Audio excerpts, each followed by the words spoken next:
WhatsApp everyone, টেকবিদের নতুন আরেকটি brand new ভিডিওতে আপনাদের সবাইকে স্বাগতম। তো এই ভিডিওতে আমি আপনাদের সাথে মেসেঞ্জারের 5টি সিক্রেট সেটিং শেয়ার করতে যাচ্ছি, যে সেটিংগুলোর মধ্যে ম্যাক্সিমাম সেটিং নতুন একটা আপডেটের মাধ্যমে অ্যাড করা হয়েছে। তো মিস করতে না চাইলে সম্পূর্ণ ভিডিওটি কন্টিনিউ করুন। তো প্রথমেই আমাদেরকে প্লে স্টোর থেকে আমাদের মেসেঞ্জার অ্যাপটি আপডেট করে নিতে হবে সবগুলো সেটিং আমাদের মেসেঞ্জারে পাওয়ার জন্য। তো আপডেট করা হয়ে গেলে জাস্ট আমরা মেসেঞ্জারটি ওপেন করব। ওপেন করার পর আপনারা মেসেঞ্জারের উপরের দিকে যে গোল আইকনটি দেখতে পাচ্ছেন, তো এই আইকনটির উপর প্রেস করবেন। অ্যান্ড এখান থেকে আপনারা ফটোস অ্যান্ড মিডিয়া অপশনটি সিলেক্ট করবেন। অ্যান্ড এইখানে সেকেন্ড যে অপশনটি দেখতে পাচ্ছেন, open links in default browser, এই অপশনটি মূলত নতুন অ্যাড করা হয়েছে। তো এই অপশনটার কাজ আমি আপনাদেরকে বলে নিই আগে।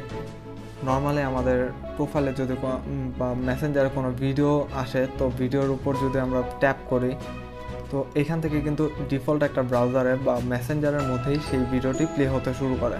তো আমরা যদি এই অপশনটি অন করে রাখি, এই অপশনটি অন করে দিলে যে কোনো ভিডিও বা কোনো লিঙ্কের উপর ট্যাপ করলে আমরা ডিরেক্টলি সেই ডিফল্ট ব্রাউজারটিতে চলে যাব। অর্থাৎ ইউটিউবের কোনো ভিডিও হলে জাস্ট আপনাদেরকে এটা ইউটিউবে ট্রান্সফার করবে এবং সেটা আপনারা ইউটিউব অ্যাপটির মাধ্যমে দেখতে পারবেন। বা কোনো লিঙ্ক যদি হয়ে থাকে তাহলে আপনারা চাইলে ডিফল্ট ব্রাউজার সিলেক্ট করে, অর্থাৎ ক্রোম বা মোজিলা ফায়ারফক্স যেটা চান আর কি, সেই ব্রাউজারটি দিয়ে আর কি লিঙ্কটি ওপেন করতে পারবেন। এখানে যে টিপসটি রয়েছে সেটা মূলত মেসেঞ্জারের স্টোরি রিলেটেড। তো এটার জন্য জাস্ট আমাদের মেসেঞ্জার আইকনের উপর ট্যাপ করতে হবে। প্রোফাইল আইকনটির উপর ট্যাপ করে জাস্ট কিছুটা নিচেই আমরা দেখতে পাবো স্টোরি নামে একটা অপশন। তো স্টোরি অপশনটির উপর ট্যাপ করবো। অ্যান্ড এখানে আপনারা দেখতে পাচ্ছেন who can see your story. এখান থেকে আমরা যদি পাবলিক সিলেক্ট করে রাখি, তাহলে আমরা যে ফেসবুকে স্টোরি দিব সেটা মূলত সবাই দেখতে পারবে। অ্যান্ড এখান থেকে আমরা যদি ফ্রেন্ডস অনলি সিলেক্ট করে রাখি, আমাদের ফ্রেন্ড লিস্টে যারা যারা অ্যাড আছে শুধুমাত্র তারা দেখতে পারবে। তো নিচে যে কাস্টম অপশনটি রয়েছে, এটা আমরা সিলেক্ট করে দিলে জাস্ট আমরা এখান থেকে যে ব্যক্তিদেরকে জাস্ট হচ্ছে যে কোনো ব্যক্তিদেরকে আর কি টার্গেট করে স্টোরি দিতে পারবো। তো এখান থেকে যাদেরকে টার্গেট করা হচ্ছে জাস্ট অ্যাপ্লাই প্রেস করলে আপনাদেরকে আর কি সিলেক্ট করে নিয়েছেন সেই ব্যক্তিরাই শুধু আপনার মেসেঞ্জার স্টোরিগুলো দেখতে পারবে। আদারওয়াইজ যারা আছে আপনার ফ্রেন্ড লিস্টে অ্যাড থাকা অবস্থায় তারা কিন্তু মেসেঞ্জার আপনার স্টোরিগুলো দেখতে পারবে না। এতে মূলত আপনি প্রাইভেসি মেনটেন করে আপনার স্টোরিগুলো দিতে পারবেন। দেখা যাচ্ছে যে আপনার ফ্রেন্ড লিস্টে অনেক ফ্যামিলি মেম্বার রয়েছে, আপনার ফ্যামিলি মেম্বারকে সেই স্টোরিটা দেখাতে যাচ্ছে না, সেই ক্ষেত্রে আপনারা এই ট্রিক্সটি অবলম্বন করতে পারেন। দেন থার্ডলি যেই টিপসটি রয়েছে সেটা মূলত ইউজার নেম রিলেটেড। তো এখান থেকে আমরা প্রোফাইল আইকনের উপর ট্যাপ করলে ইউজার নেম নামে একটা অপশন দেখতে পাবো। তো ইউজার নেম অপশনটির উপর ট্যাপ করে আপনারা জাস্ট এডিট ইউজার নেম এই অপশনটি সিলেক্ট করবেন। অ্যান্ড এখান থেকে চেঞ্জ ইউজার নেম যে অপশনটি রয়েছে, এখান থেকে আপনাদের যে কোনো একটি নাম দিয়ে ইউজার নেমটা সেট করে নিতে পারবেন মেসেঞ্জারে। এতে করে আপনার যে কোনো একটা ফ্রেন্ড বা যে কেউ আপনাকে মেসেঞ্জারে পেতে সুবিধা হবে। তো এখান থেকে আপনারা চেঞ্জ ইউজার নেম থেকে আপনাদের যে কোনো একটা নাম আর কি সিলেক্ট করবেন।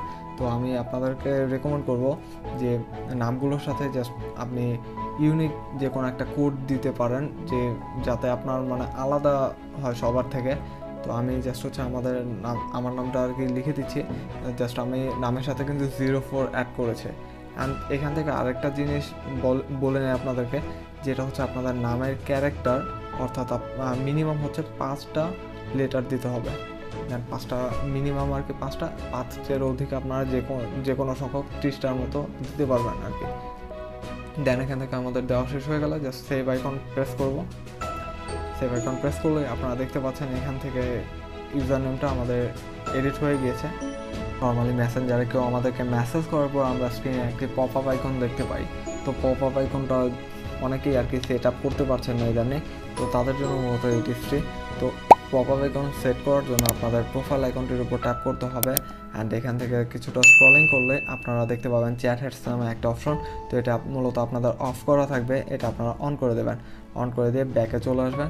অ্যান্ড এখন থেকে আপনাদের যে কোনো ফ্রেন্ড যদি আপনাকে মেসেজ করে তাহলে আইকনটি আর কি শো হবে।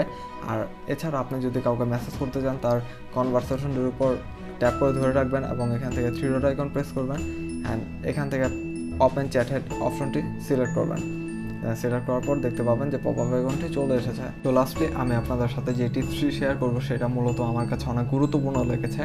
তো কিছুক্ষণ যাবত আমরা যদি মেসেঞ্জার থেকে বের হয়ে যাই বা আমাদের ডাটা কানেকশনটা অফ থাকে এবং ডাটা কানেকশন অফ থাকা অবস্থায় যদি আমাদেরকে কয়েকজন মেসেজ করে থাকে মেসেঞ্জারে, তো ডাটা কানেকশন অন করার পর সেই মেসেজগুলো কিন্তু কন্টিনিউয়াসলি আসতে থাকে এবং মেসেঞ্জারে নোটিফিকেশন সাউন্ড যেটা রয়েছে সেটা কন্টিনিউয়াসলি বাজতেই থাকে। তো এই জিনিসটা অনেকটা বিরক্তিকর। তো এই জিনিসটি অফ করতে হলে আপনাদেরকে জাস্ট প্রোফাইল আইকনটির উপর ট্যাপ করতে হবে অ্যান্ড এখান থেকে স্ক্রল করে নোটিফিকেশন অ্যান্ড সাউন্ড এই অপশনটি সিলেক্ট করতে হবে। অ্যান্ড এখানে আপনারা দেখতে পাবেন যে নোটিফিকেশন প্রিভিউস যে অপশনটি রয়েছে এই অপশনটি জাস্ট অন করা থাকবে, আপনারা অফ করে দেবেন। অফ করে দেওয়ার পর আপনাদের মানে কোনো মেসেজ বা নোটিফিকেশন যদি আপনাদের মেসেঞ্জারে আসে, তবে ডাটা কানেকশন অন করলে আপনাদের আবার কন্টিনিউয়াসলি আর কি সাউন্ড বাজতে থাকবে না। জাস্ট আপনি যখন মেসেঞ্জারে ঢুকবেন তখনই আপনি দেখতে পাবেন যে কে আপনাকে নক করেছে বা মেসেজ দিয়েছে। তো এভাবে খুব ইজি ওয়েতে আপনারা আপনাদের মেসেঞ্জারটা কাস্টমাইজেশন করে ইউজ করতে পারবেন। তো এই ছিল মূলত আজকের ভিডিওটি ভালো লেগে থাকলে অবশ্যই ভিডিওতে একটি লাইক কমেন্ট শেয়ার করবেন আর এইরকম ভিডিও প্রতিনিয়ত পেতে সাবস্ক্রাইব করতে ভুলবেন না আমাদের চ্যানেলটি। সো তখন আমাদের সাথে থাকার জন্য আপনাদের সবাইকে ধন্যবাদ।